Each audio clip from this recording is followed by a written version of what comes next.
Depression, travel, and turmoil kept me secluded for a chunk of early 2025, but on May 7th I resurfaced to enter Danu Social House in Toronto, Ontario for their nigh monthly PowerPoint night, a delightful event in which spectators and participants are both welcome and encouraged. Participants receive a random prompt provided by a fellow PowerPoint smith and then have 30 minutes to make a 3-minute presentation about that prompt. We're encouraged to feature specific things for the sake of an onlooker sipping game, usually Toronto urbanism and star wipe transitions, and this time around, images of cute animal duos and invocations of the phrase Habemus Papam. My fellow PowerPointineer Dana was able to record my presentation at the event, where my prompt was, the most formidable animal that I could best in hand-to-hand unarmed combat, which I later was told had been submitted by sometimes PowerPointer and friend of the channel, Coach Dimphna, who you can sometimes hear providing life guidance in my Elden Ring gameplay streams. Here's what happened.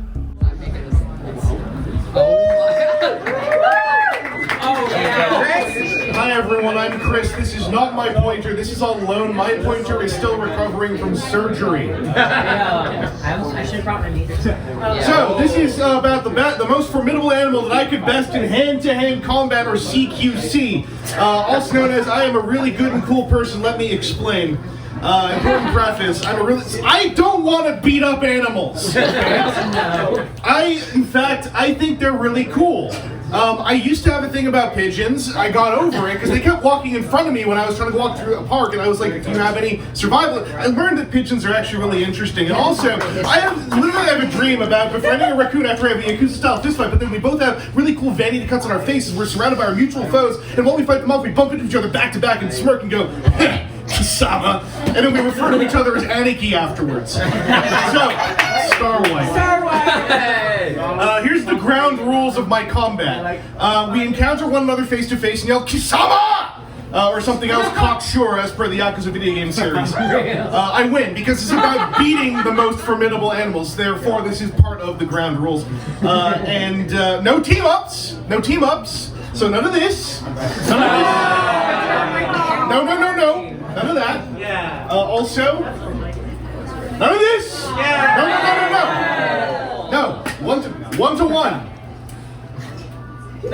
So I looked up on Esquire the top 3 most formidable animals: polar bears, emperor penguins, and honey badgers. Also, apparently tardigrades. They look like this. I will not be interacting with tardigrades due to various agreements between myself and tardigrades. I can't go into them for ideas. So we're going to be leaving them alone. I would never do combat with a tardigrade, nor would they with me. So polar bears. There's supposed to be a polar bear under that. They got covered up. But I would drink an off-brand cola to bewilder and enrage these corporate brand serfs. So that's why this would then pop up in front of the normal polar bear. And then while they are distracted, I would execute a deft and brutal strike to the genital triangle, followed by the Hokkyo Ken. Now that's where you strike them 100 times in various nerve points, so that they have approximately 2 seconds to realize that they are already dead, or Omaiwa Moshinderu, and then their body will physically explode. And that's how I would defeat a polar bear. Now, emperor penguins.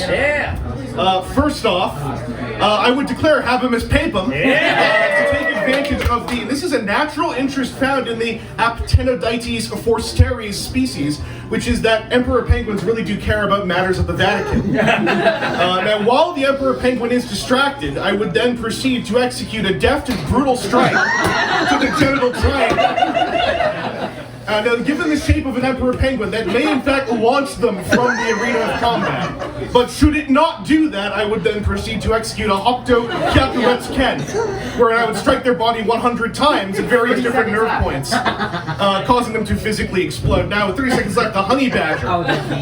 They are tenacious, so the first thing I would do, bedazzle the creature with an exhibition of maple syrup, which is Canada's scientifically accurate opposing polarity to honey. Now, while the honey badger is distracted, I will proceed to execute a deft strike brutally to the genital triangle, followed by the Hokuto Hyakuretsuken. What is that? That's where I will strike the body 100 times at various different nerve points, causing them to have about 2 seconds to realize they are already dead or omae wa mo shinderu, at which point they will physically detonate. So that is my presentation, and I just hope someday I will meet my Aniki.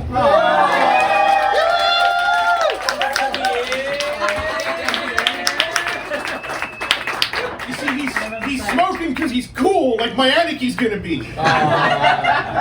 Let's hear from Chris and Honeybag.